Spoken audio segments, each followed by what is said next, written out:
A nombre de Editorial Aguilar, agradecemos mucho su presencia esta hermosa tarde de domingo aquí en el centro de la ciudad para presentar un libro realmente impresionante, conmovedor, que yo creo que va a marcar muchísimo la historia del periodismo en México, que es San Fernando, última parada, una investigación exhaustiva, larga y de verdad impresionante de Marcela Turati. Y para platicar en esta tarde con Marcela se encuentra con nosotros Blanche Petrich, una periodista de larga trayectoria, no solo en La Jornada, sino en otros medios, y que ha cubierto diversos conflictos internacionales en Centroamérica. Y también está Per Ortín, un periodista y documentalista español, que también tiene una larga trayectoria, sobre todo en temas también de ecología y temas de conciencia social. Y bueno, mi queridísima Marcela Turati, la autora de este libro. Tenemos una presentación de 45 minutos, la firma del libro se hará en el salón que está exactamente en contraposición de este lugar, hay un salón de firmas, ahí se hará la firma de libros terminando la presentación. Muchas gracias, buenas tardes.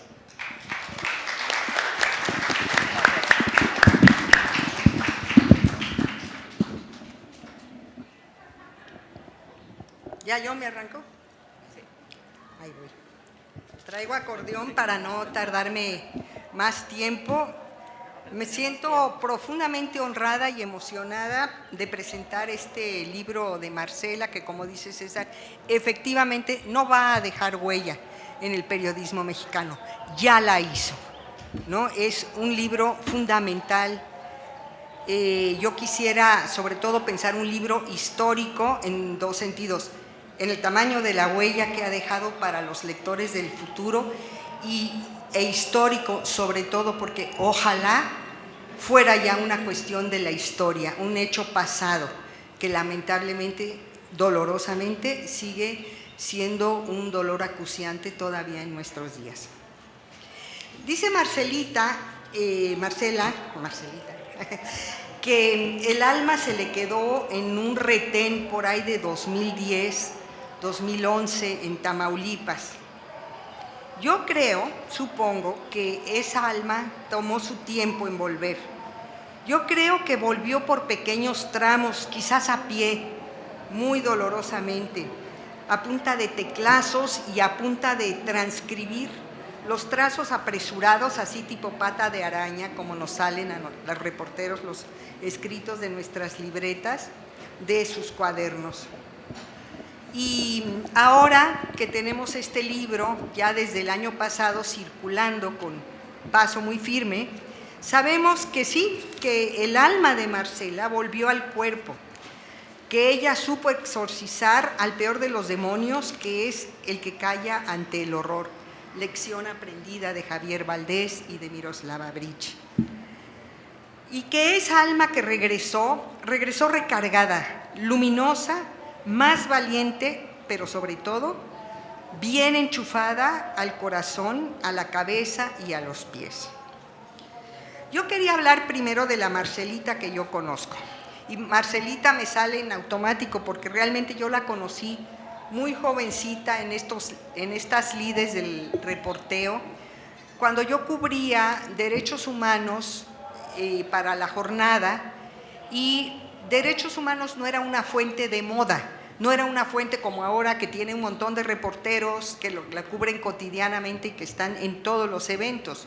No, era un rinconcito bastante olvidado en la agenda de las redacciones periodísticas y pues yo estaba ahí, pero siempre encontraba a esta chica afanosa, apuntando como loquita todo, de Reforma, y era también un patrón muy diferente a lo que eran las reporteras de Reforma en aquella época, mucho más libre, tímida, tremendamente tímida, pero mucho más libre, menos encajonada, menos rígida.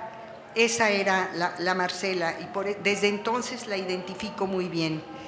Y luego nos cruzamos, y yo creo que ahí fue el momento en donde nos hicimos amigas, nos cruzamos en Haití, terremoto de 2010, en Puerto Príncipe, en unas condiciones extremas, en donde no había ni hoteles ni lugares a donde llegar y teníamos que dormir donde se pudiera, comer lo que se pudiera y sobre todo era complicadísimo moverse por una ciudad destruida.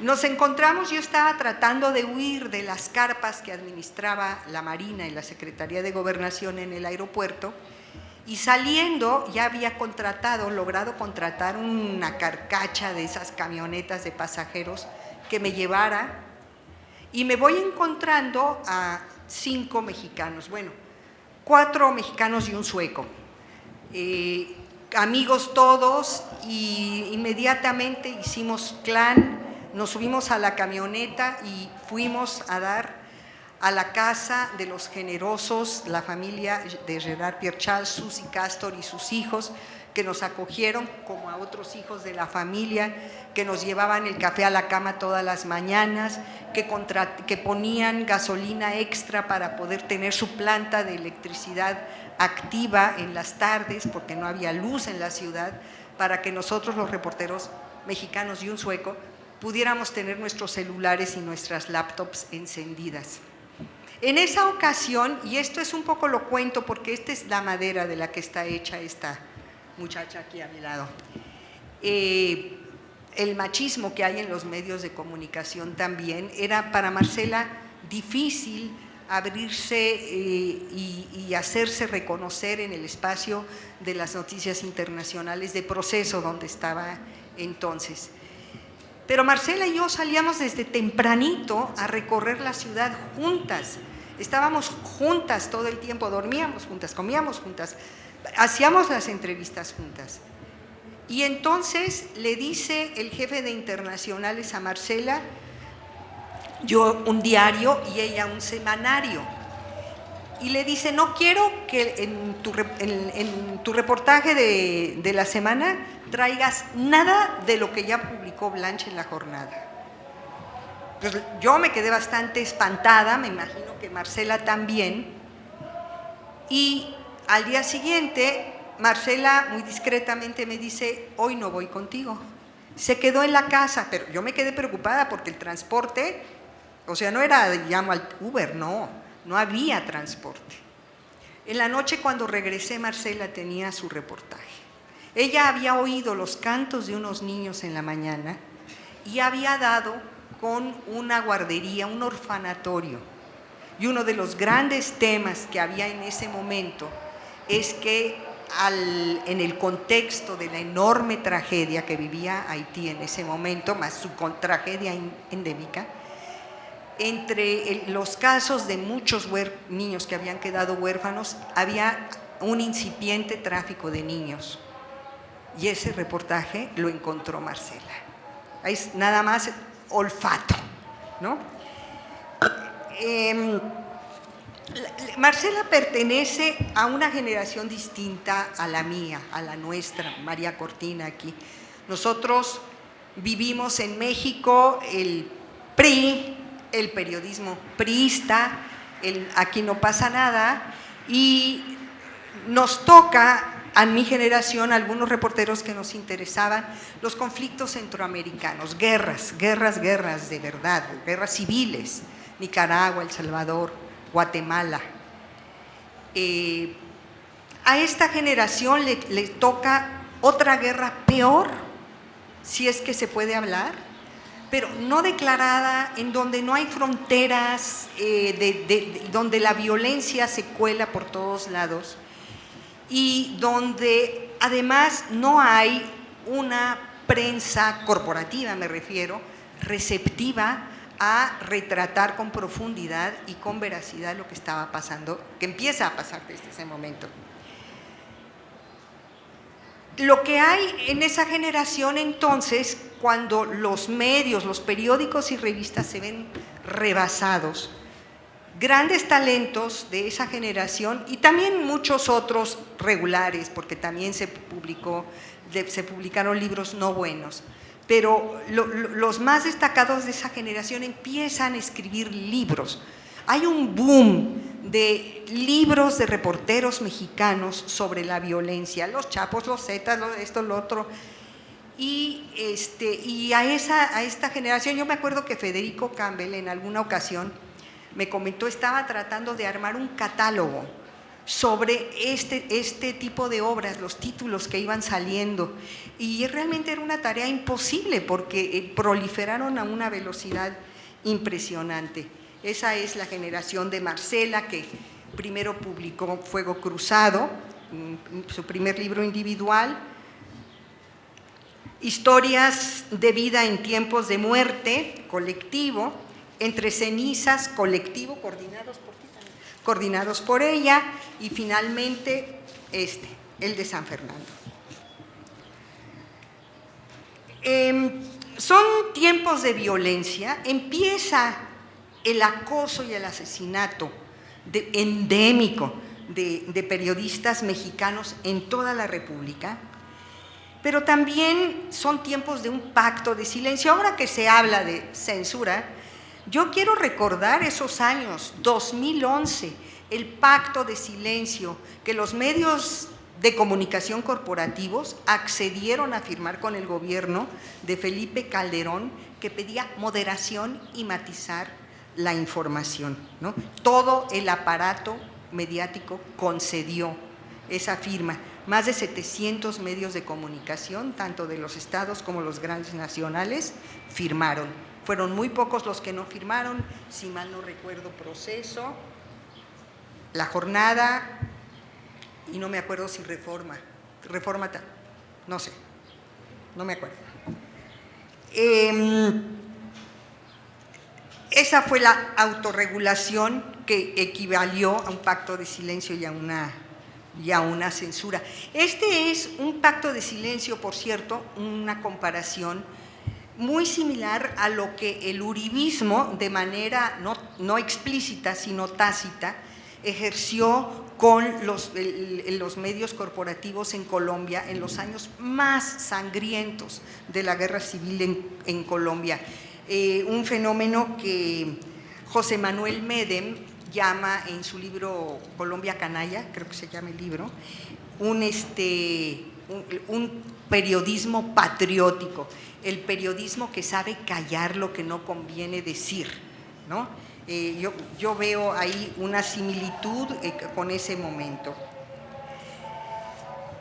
Y ya en este libro de San Fernando vemos a la reportera Marcela Turati desplegar toda su inteligencia, todo su talento, con una madurez y con una fuerza que francamente a mí me deja sorprendida, admirada y feliz. Ella se impone el reto, como dice, de entrevistar con el alma a lo que ella llama los ciegos sordomudos. Y lo más impresionante es que ella hace hablar a los ciegos sordomudos que no vieron nada, que no dicen nada, que no saben, pero a ella sí se lo cuentan. Yo una vez, voy a confesar algo, me fusilé es un decir, no me lo fusilé, pero Marcelita había dado un taller para la Fundación Gabo, sobre cómo un webinar, creo, cómo reportear el dolor.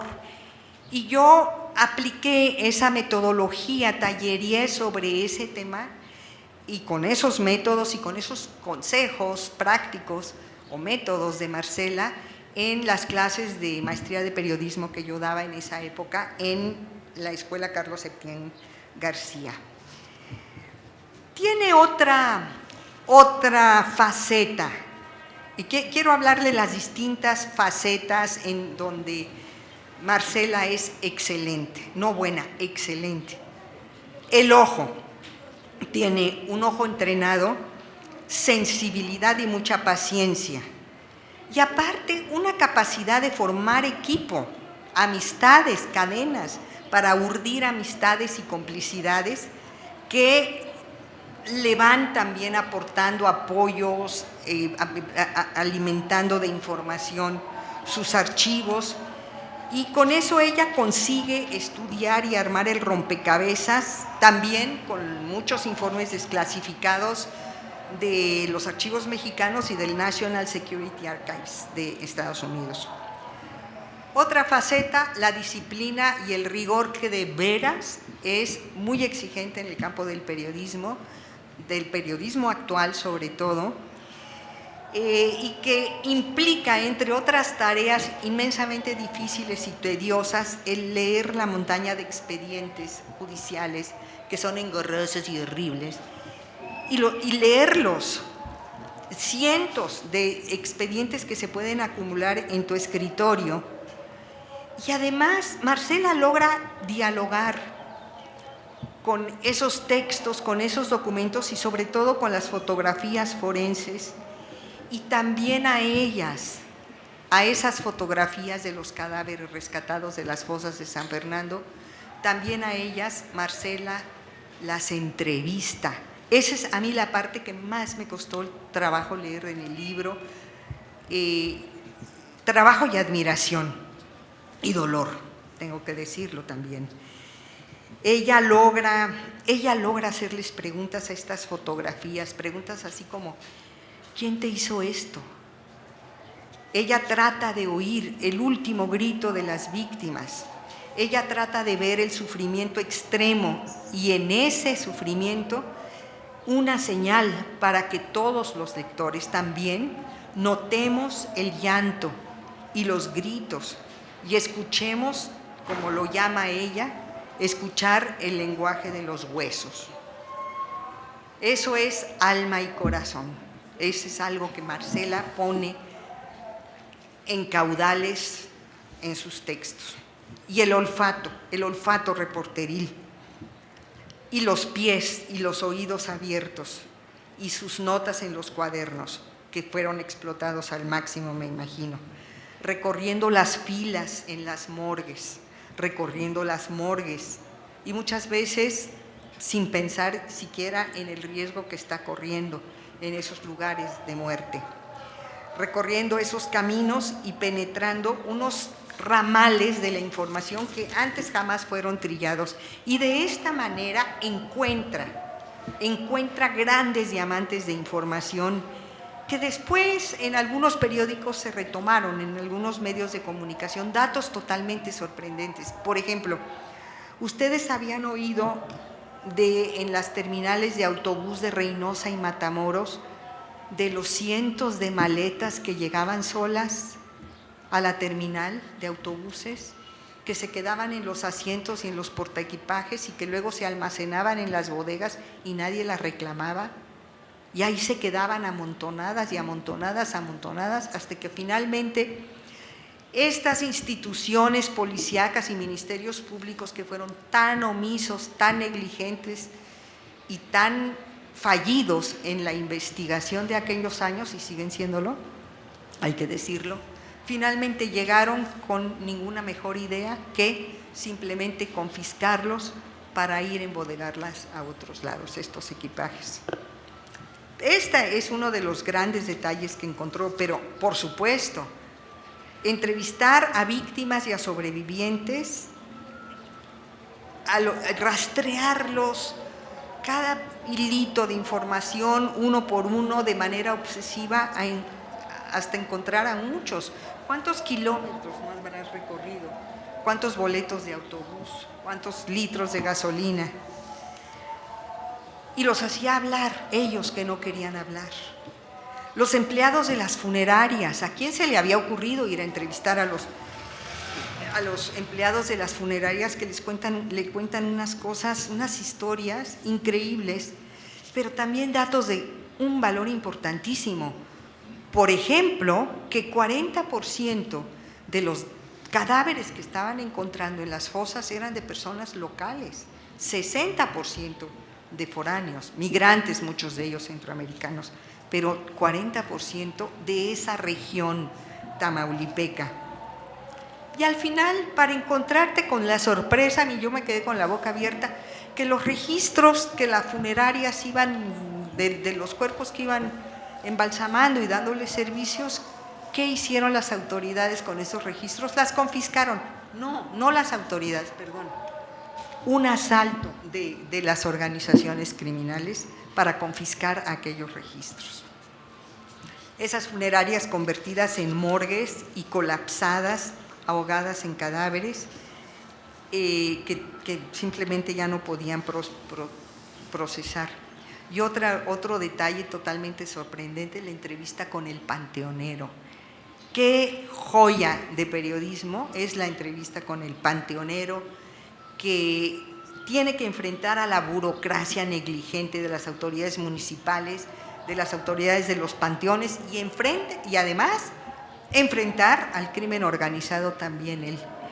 Y enterraba esas bolsas de plástico con cuerpos bien amarrados que él no podía ver, y él pensando, porque él tenía un hijo desaparecido, un muchacho perdido, si no estaba enterrando a su propio hijo. Son historias terribles, pero desde el punto de vista reporteril, créanme que son diamantes que encontró Marcela, que cualquiera de nosotros envidiaría desde el punto de vista del hallazgo y del valor de la información. Ya termino. Pero Marcela se sale, además de los límites del reporteo. Quiero terminar nada más con esto. Es una defensora de derechos humanos. Me decía esta mañana, pues porque no me queda de otra, acompaña a las víctimas, es leal, es fiel, es docente. Muchas jóvenes se han favorecido, beneficiado de sus talleres y de sus seminarios, y es una gran innovadora del periodismo de hoy, con la creación de estos medios digitales claves que son muy importantes para entender cómo rápidamente está cambiando el paisaje mediático de hoy en día, que ya no está dominado por el duopolio televisivo y la comentocracia, porque han surgido fuerzas nuevas en las filas del periodismo de esta generación. Periodistas de a pie, fue un proyecto pionero, y luego le siguió Más de 72 sobre los migrantes de los 72 de San Fernando, ¿A dónde van los desaparecidos?, que incluye el tema dolorosísimo, emblemático de Ayotzinapa, y Quinto Elemento Lab, una nueva forma de reportear. Es un periodismo además colectivo y que utiliza muchos otros lenguajes que nosotros las generaciones mayores estamos aprendiendo de ustedes. Muchas gracias, Marcela.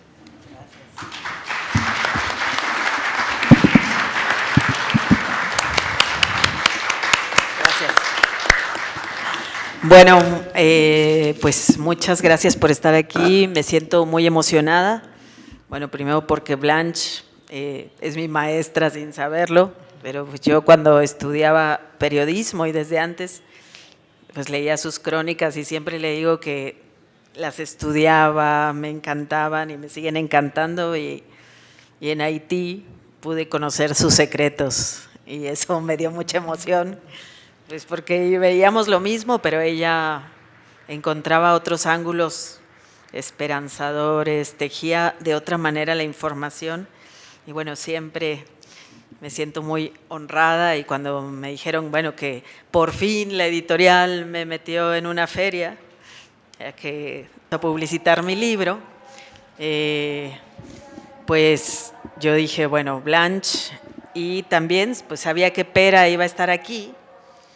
Pera es el creador de lo que llama periodismo dada, y bueno, es un innovador en el periodismo, y también de alguna manera viene representando a tantos amigos que me ayudaron a pensar, reflexionar, editar el libro, porque tuve que cortarle bastante, porque yo podía haber seguido, pero gracias a que me dieron el premio Javier Valdés Cárdenas, y bueno, aquí está Gris, y también gracias a Gris, a su esfuerzo, existe ese premio, y a Random, pues pudimos publicar el libro, porque fue premiado con este premio para poder en este libro vaciar 12 años de investigación. En abril de 2011 de la revista Proceso me mandaron a Matamoros, yo pedí que me mandaran, yo ya cubría el tema de desaparición de personas, ya había ido a cubrir por mi libro anterior pues estos estas fosas, pero en abril de 2011 pues supimos que en San Fernando, Tamaulipas, donde meses antes habían sido asesinados los 74 migrantes, 72 migrantes, en el mismo sitio se estaban encontrando unas fosas. Entonces llego y lo que veo cuando entro, cuando llego a la morgue veo unos cuerpos apilados y mucha gente estaba llegando de todo el país, cosa que me llamó la atención porque pues una fosa generalmente va la gente de los alrededores a buscar, pero que llegaran de todo el país, camiones de Michoacán, de Guanajuato, se venía gente de Hidalgo, vi a mucha gente haciendo fila para que le hicieran la prueba de ADN y hablando pues lo terrible que era estar buscando si entre esa pila de muertos estaba tu familiar.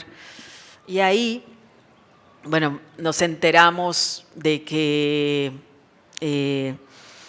muchos de los cadáveres que estaban siendo exhumados, al final la cuenta oficial eran 193, pero en las investigaciones y desde entonces se decía que había por lo menos 500 a 600 personas asesinadas.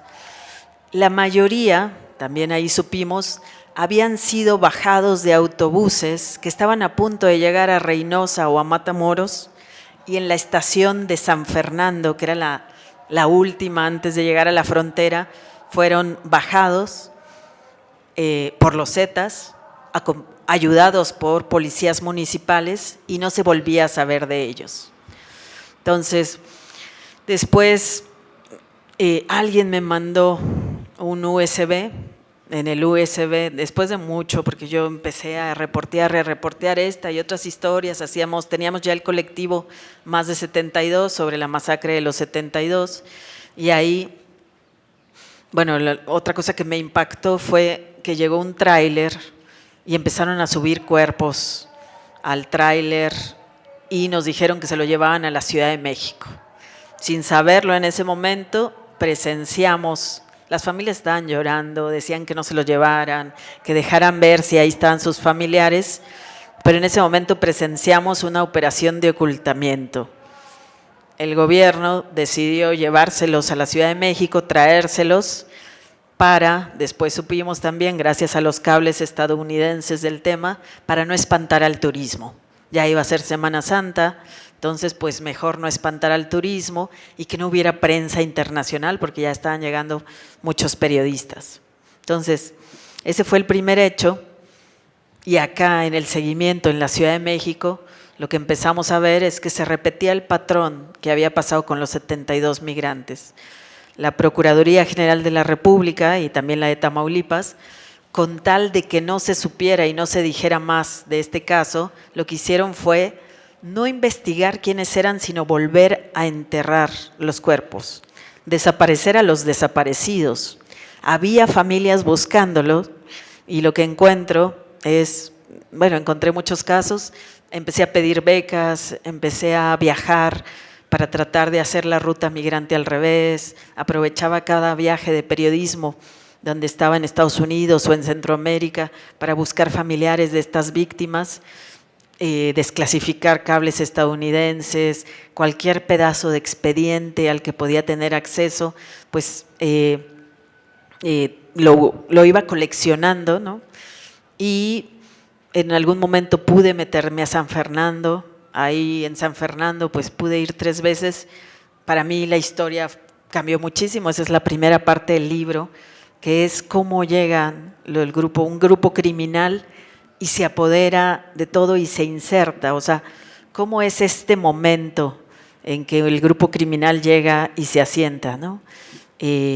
Cómo son estas zonas silenciadas, cómo se da esta doble gobernabilidad. Por un lado tienes las autoridades que dicen que están gobernando y ahí el presidente municipal. Mucho de lo que hice y la pregunta que guiaba es, ¿qué les pasó a estas personas muertas, que eran puros jóvenes, la mayoría hombres, migrantes?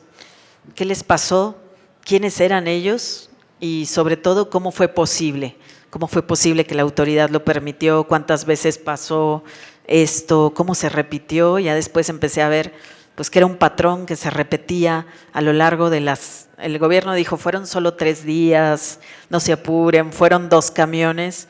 Y en la investigación, pues no, fue empezar a ver que eran docenas, o sea, decenas de camiones. Todavía no sabemos cuántas personas hay que desaparecieron ahí. Todavía no son encontradas todas las personas. Hay muchos, había autobuses de jornaleros migrantes, pues que sin marca. Y también hay una historia en San Fernando que mucha gente dice que enterraron un autobús de pasajeros con todo y gente, ¿no? Yo cuando iba decía, no, es que no es posible, pero entre más me iba metiendo a la historia, lo que pasó, pues más iba diciendo, es que todo es posible. Entonces eso por un lado, y por otro lado fue también la historia de estas familias que se empeñan en regresar a sus familiares pues de estas fosas, a pesar del gobierno que los quiere ocultar, a pesar de todas las atrocidades que comete la PGR, que los incinera, los confunde, los manda a otros países, pierde cuerpos, que ni siquiera, no sé, les revisó el bolsillo del pantalón porque había unos que tenían su identificación en el pantalón y fueron tirados a fosas comunes. Entonces, bueno, de esto va toda esta investigación en la que duró 12 años, viendo qué pasó, cómo se construye una verdad histórica, cómo opera desde el gobierno la desaparición de personas, cómo muchas veces tenemos tantas madres buscadoras, más de 100,000 personas desaparecidas, más de 55,000 cuerpos en las morgues, y la clave está muchas veces en que no fueron bien identificados, en que no hubo intención de identificarlos y que la intención fue ocultarlos y volverlos a desaparecer. Entonces, bueno, de eso va mi libro, con un relato coral, tratando de, ustedes van a ver, es como un collage, a él que le gustan mucho los collages en el periodismo dada, es como un collage, hay partes que son expedientes, hay partes donde son testimonios anónimos, voces, algunos son monólogos, y ahí voy los cables estadounidenses y voy tratando de darle sentido a algo que no tiene sentido, que no podemos entender porque es demasiado fuerte, y trato de que diferentes personas hablen, sobrevivientes, el cura del pueblo, el presidente municipal, el del CISEN, la novia de los Zetas, no sé, diferentes personas cuenten lo que pasaba en ese lugar para tratar de entender cómo se opera en estos lugares la desaparición y la muerte, ¿no? Y bueno, pues eso, y ahora Pera va a hacer como algunas preguntas y les vamos a pasar también a ustedes el micrófono para preguntas. Gracias.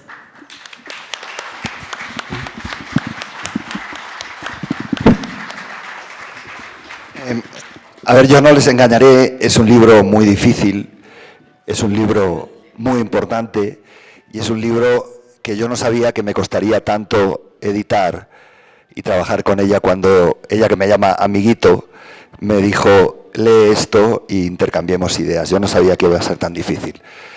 Yo nunca había llorado editando un libro.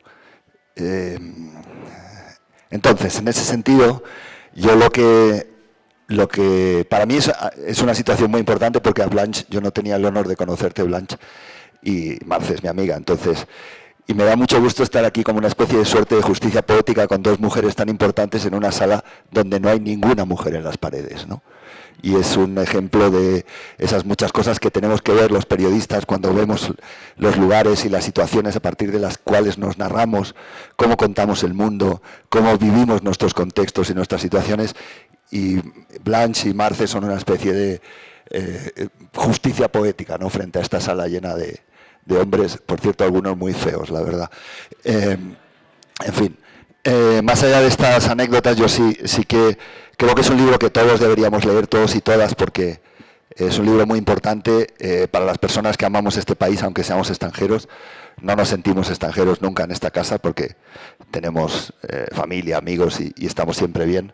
Y es un libro muy importante, en 2 sentidos. Una, para entender el México de hoy, como siempre me ha dicho Marcela, en esa voluntad que tiene siempre de hacer memoria, de que la memoria perviva y de aquí 10, 15, 20, 50, 200 años alguien lea San Fernando y entienda o trate de entender cómo fue la barbarie y lo que sucedió aquí durante todos estos decenios, por una parte eso, y dos, en un país donde el periodismo está tan castigado, que podamos entender todas la manera en que el periodismo puede contribuir a construir sociedades mejores, o al menos un poquitico menos peores.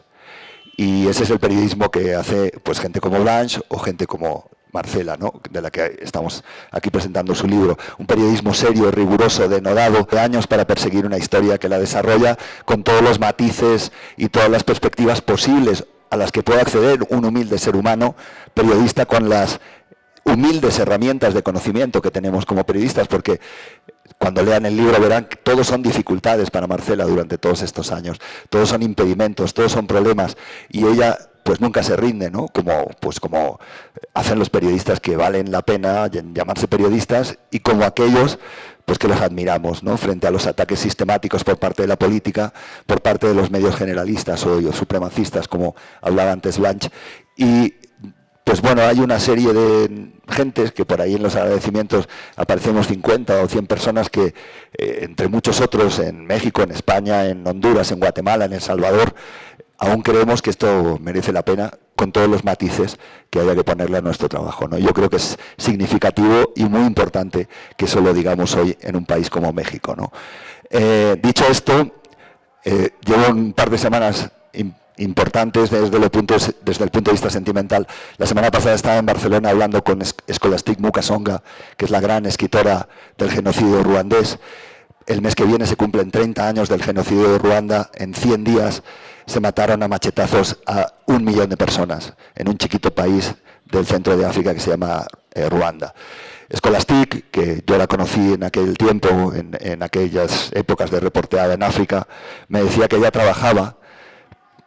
Por cierto, perdió a los 37 miembros de su familia que murieron sin cabeza, a machetazos, y me decía que el único trabajo de construir libros, y creo que solo los compartís las dos, es hacer memoria para que el silencio no gane. ¿Te parece que es una idea razonable? Gracias. Sí, yo siempre he pensado y tengo esta idea del periodismo, ¿no?, que yo sé que la repito mucho y que suena mucho, pero que el periodismo es una especie de, o cierto periodismo que hacemos, ¿no? El periodismo es una especie de comisión de la verdad en tiempo real, ¿no? Ese es nuestro anhelo, de dar unos notas para la verdad, para cuando la justicia sea posible. Nosotras ya documentamos, pusimos, no sé, cada nota tendrá algo que pueda colaborar para que una familia encuentre a alguien, para que se sepa qué pasó en un lugar. Entonces sí, concuerdo con ella. Es que vamos a empezar un poco de entrevista aquí de Pere. Pero sí te parece muy importante y muy relevante la construcción de la memoria frente a esa voluntaria deseo por parte del Estado, de todos los estados en general, de ocultar aquello que les molesta, por ejemplo, las víctimas. Sí, ahí en el libro justo lo empiezo, ¿no? Lo empiezo cuando llego a Matamoros y llego a la morgue y una mujer me ve, yo empiezo a reportear y llega y me dice, periodista, o sea, muy enojada, me empieza a reclamar, ¿ya para qué vienen? Si teníamos mucho tiempo diciendo que en esas carreteras desaparecía gente, parecía que hablábamos desde abajo del mar y nadie nos escuchaba. Y a mí la imagen esa de la gente hablando desde abajo del mar se me quedó muy clavada, ¿no? Creo que la motivación es esto, ¿no? O sea, que esta gente no se sienta en el desamparo, que sepa que lo que les pasó queda consignado, que hay alguien que escuchó, ¿no? Y también que, no sé, o sea, que en un futuro podamos saber, o bueno, en ese momento lo ideal sería de que algo pasara, ¿no? Pero que en un futuro podamos saber qué les pasó, quién se los hizo, por qué, y podamos pues tener memoria. En San Fernando fue muy fuerte porque la gente tenía mucho miedo, ¿no? Miedo de hablar.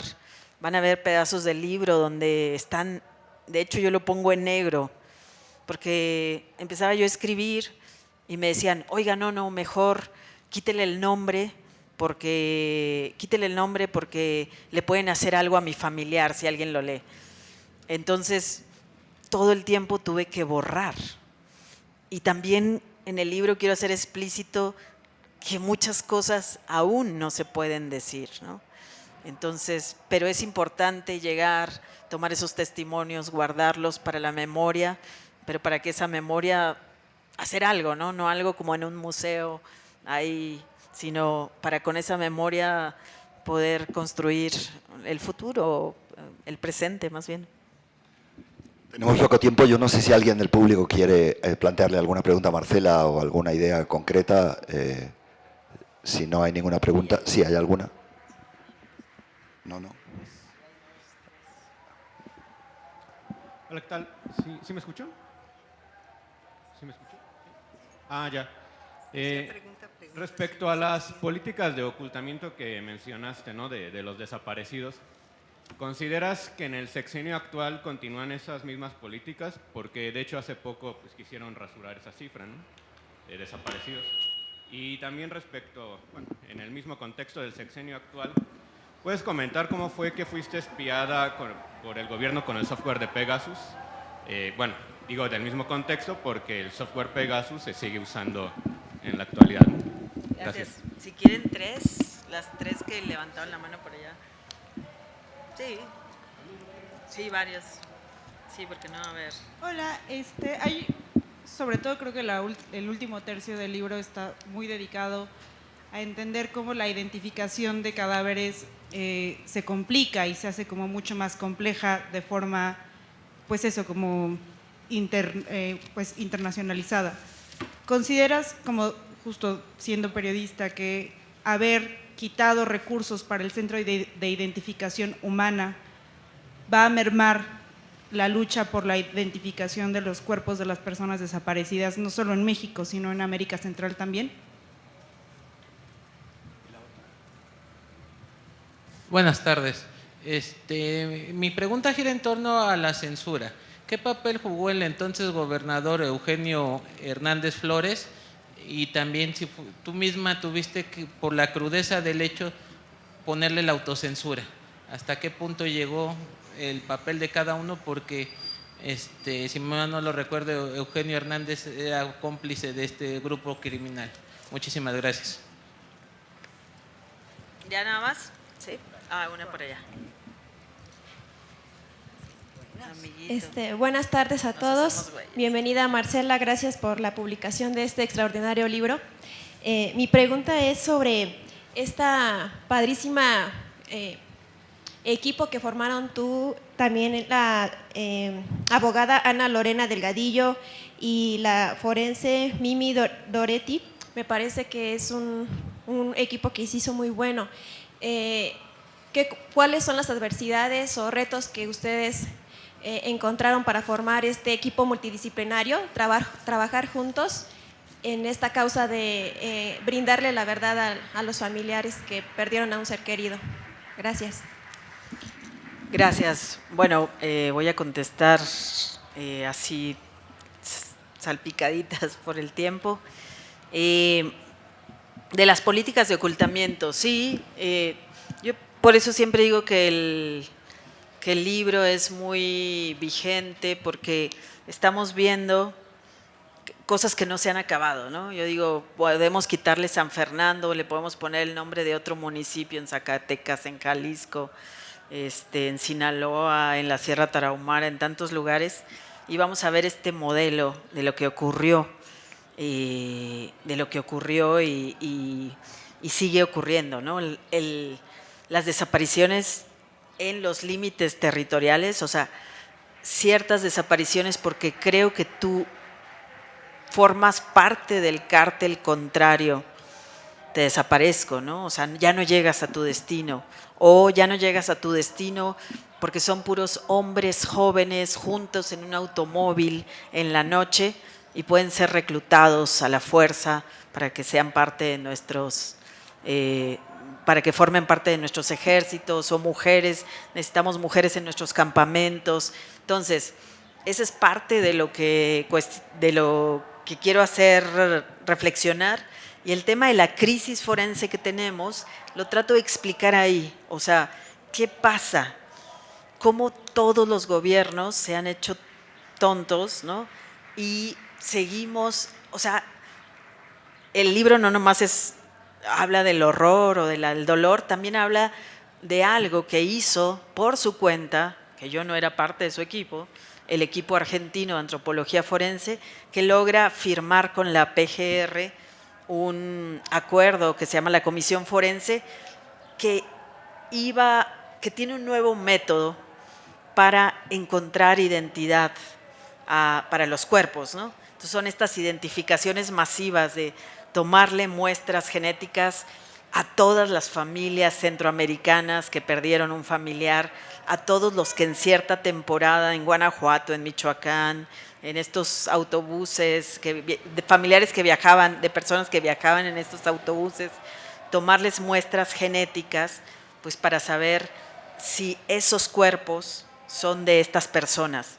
Ya se había probado este método en Ciudad Juárez, también por el equipo argentino, y no sabemos por qué la PGR sigue replicando y replicando, siguen desfondando esto. Todo lo que hacen en este gobierno, se anunciaron un mecanismo extraordinario de identificación forense, panteones forenses, el Centro de Identificación Humana, que no funcionan, que fue nomás, no se les invirtió. Entonces, es tercer sexenio perdido para el tema de desaparición, que eso es terrible. La censura, ¿qué papel jugó? Pues creo que todo el libro, y siempre lo dije, el libro es un rompecabezas que me gustaría que estuviera acabado, me gustaría contarles, esto pasó en San Fernando. Entonces, la impunidad hace que no podamos saber ni dónde están los otros cuerpos, ni qué pasó, y también por lo mismo, bueno, yo fui perseguida también, o sea, fue Pegasus, pero antes me espió la PGR, y eso es, al final del libro cuento esto, ¿no? Me espió a la abogada Ana Lorena Delgadillo y a Mimi Doretti y el equipo argentino. Saber, yo creo, pues ellas estaban en la comisión forense y yo como periodista llevaba varios años investigando. Entonces querían saber quién me dio la información, a dónde fui, con quién me vi, y me espiaron, o sea, tienen mis llamadas telefónicas 6 meses y luego las piden al siguiente año otras para saber quién me lo dio. Es algo, nos acusaron de delincuencia organizada y secuestro, y ahí estamos en el libro, ahí estamos en los tomos de la averiguación previa, somos el tomo 221, porque nos seguimos acusadas de secuestro y delincuencia organizada junto a los Zetas. A esto siempre, la frase de mi amigo John Gibler es muy buena, ¿no? Que sintetiza eso. Dice, en México es más peligroso investigar un crimen que cometerlo. Y en el libro damos cuenta de eso, ¿no? Entonces sí, en el libro ahí se reflexiona sobre el papel que tuvo Tamaulipas, el papel que tuvo el gobierno federal, el presidente municipal, habla un policía municipal que estuvo en la cárcel, hablan sobrevivientes, el papel de la PGR, que desaparece personas desaparecidas, el papel de la Secretaría de Comunicaciones y Transportes, de Cancillería. Es todo un sistema el que desaparece personas en México. No es una dependencia, es un sistema, así está hecho esto, ¿no? Y bueno, de los equipos que formamos, aquí está Mónica González, que es una fotógrafa que ella me acompañó a muchos de los viajes, estuvo en el colectivo Más de 72, y bueno, ella y otras amigos, periodistas que estuvieron en eso, yo todo mi agradecimiento. Y luego también vi por ahí a Judith Santopietro, que es una de las que me ayudó también cuando yo sentía que no podía editar el libro, pues me ayudó, y no sé, no he visto así totalmente, pero yo quiero agradecerles pues a todos los que me ayudaron. Es un collage, lo que logro darle sentido, hay piezas faltantes que nos gustaría que el gobierno entregara, ¿no? Y la censura y el miedo, el terror, el libro